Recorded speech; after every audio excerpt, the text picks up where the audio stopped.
maura ang imong Ginoo nga imong Dios. Kinsa iyang Ginoo? Kinsa iyang Dios? Ni Satanas? Maura usab ang atong Ginoo, maura usab ang atong Dios. Kung kinsa may iyang gisimba, maura usab ang atong gisimba. Ugaling lang, dinhi naisulat kini aron unta kita magpakakat-on sa pagkontrol, sa pagdumili sa atong kaugalingon, sa dili angayan nga butang nga atong pagahimuon. Dili ba? Nasabtan. Tagsa kita naa si Satanas sa atong ginasuluran. Diin si Satanas kana maoy gatudlo kanato. Daan na napatik na sa atong salabutan ang mahitungod kang Monsignor Jel, salamat kaayo, nakaila ako kanimo, ikaw ang akong Ginoo. Karon, makadumdum ka pa kaha ang Monsignor Jel sa panahon nga tintalon ikaw na ni Satanas? Ug sugoon ni Monsignor Jel, ay Satanas, di pa. Sulayin ang tawaan na okay. Huwag na nako. Tuog siya kuno nako. Sugot mo na siya. Sama niini kang Isus, kung si Isus sa ngalan nga aduna siya'y lawas nga tawhanon, nausap kaniya ang pagbati nga sama ka nato bilang tao. So entitled siya sa tentasyon, mauman gani nga naisulat kini. Naisulat kini sa Biblia. Ang pautanan ini mao kini. Sa inyong pagtuo ka, si Jesus matintal pa? Di na yun tingali, di ba? Si Jesus matintal pa ba? Dili na. Kay siya mismo nasayod. Mismo si Satanas nasayod. Kung asab ikan si Jesus, kinsa ang dunay katuyuan, aron pakatawon siya niling kalibutan. Nasayod si Satanas. So sa laktod nga pagkaistorya, kining atong gibasa karon nga bersikulo, kining adlaw, kining kutlo nato kung giimong ebanghelyo. Dili kayo totalingan para kang Jesus.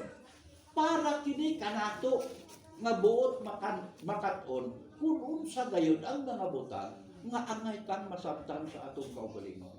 Moingon na ganit tag Satanas, ay pakawa ka din, bunyo ka na. Dili, buutan na sulubuon sa Dios si Satanas. Si Satanas, usa ka manulunda, iya ka ng misyon. Iya lang ka ng papel dinis kalibutan. Ay mo pagtuan mga tao, demonyo na. Daan na siya. Ilista ni Satanas. Kanaog, nanlan po ng demonyo. Muna, ingon ni ini ang katuyuan lamang sa Diyos. Ang katuyuan lamang ni Monsignor Jel nga makat-on unta kita kung unsa gayon ang nahimong papel ni Satanas dinis kalibutan. Salamat kang Satanas, kay kung wala pa siya, dili ako makat-on ug dili ako makaila sa akong Ginoo nga mao ang akong Dios. Nga mao si Monsignor Jel. Mao na tinuray. Kamo, makaila ka mo? Ayaw pag-ingnan. Nga naanay usa dinhi kanato nga matarong. Bisan ako nga nagbarog dinhi sa alaran. Dili gyud ko moingon nga nahimo na akong matarong labaw kaninyo. No. Muluhaton ko lamang kini. Nga gikinahanglan ipasabot nako kung unsa ang gamay nga tinago sa langit. Gamay na dili na siya. Kay ang paghisgot ug Satanas sa iyang ngalan nga moingon ako siya usa ka buotang sulubuhon sa Dios. Tinakbo ka na. Iya lamang ka na dinhi sa Adunay. Wala kini sa ubang pundok. Once musulay na siya ay kuhaan na kwarta. Gino. Ipalit na nakasin kay ba yung ipalit asin. Mabahin na dayon ang imong ula-ula, di ba? Mabahin na. Kuhaan ko baka. Itinuod ko baka ni palit asin, wala magiging asin. Pero kung tarong ka nga pagkatao, oy, kinsay nawatan ang isodya, di ba? Kamo. Kung wala yung tingaw, tinatag na kinuha, palit ako sin. Di ba? Ipalit og asin. Kay Ginoo naghatag anak aron makapalit kag asin. Adunay mga butang gikinahanglan, labi na una sa tanan. Dunay mga butang nga gikinahanglan nato usbon. Kadto bilang kuan lang. Ang pangutana karon, kung makasulti ka og dili maayo sa imong isig katao, tungod kay natandog ang imong garbo, pagbuot ba na ni Satanas? Correct. Pagbuot ni Satanas. Pero wala nimo matagai og bili sa imong kaugalingon nga di ay katong na-release mo na nga mga pulong sa pagdaot sa imong isig kaingon. Pagsulay dahil kanimo ni Satanas. Ang imong napatumanan sa Satanas, dili ang imong pagpakaila sa imong sinusi. Hain naman ang atong pagtuo. Hain naman. Mao kini siya. Wala, kitang tanan. Ug uno naa kanunay. Bisan pag aniya pa kamo sa sulod sa simbahan. Was mo sulod ka sa simbahan. Naagin na siya kauban nimo. Kinsa ang kauban? Si Satanas. Kay si Satanas, daan na siya nga kauban mo sa imong pagpakatao nini. Sa diha nga gipakatao kanining kalibutan, daan na siya. Mulutaw gyud na siya sa gitawag o kinaiya. Kinaiya. Hangtod nga ang imong kinaiya, mulutaw ang dili maayo, mo na dayon ay maimo mabatasan. Maandan mo na dayon. Kung patunghan mo kanunay ang imong kaugalingon, niya na nga matan sa kinaiya, mulutaw na dayon ang batasan nga walay hinungdan.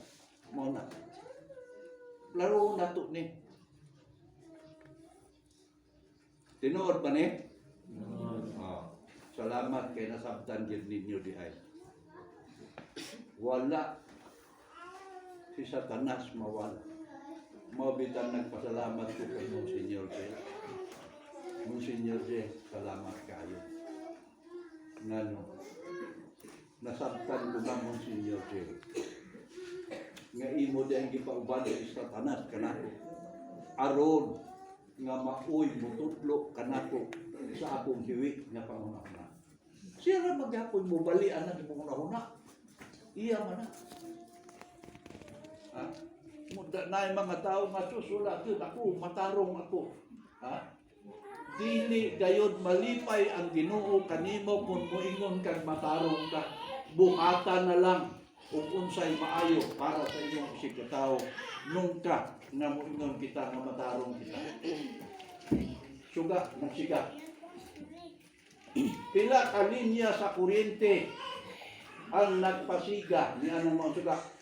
Pila ka bo? Duha. Unsa man nga linya? Negative, positive. Negative, positive.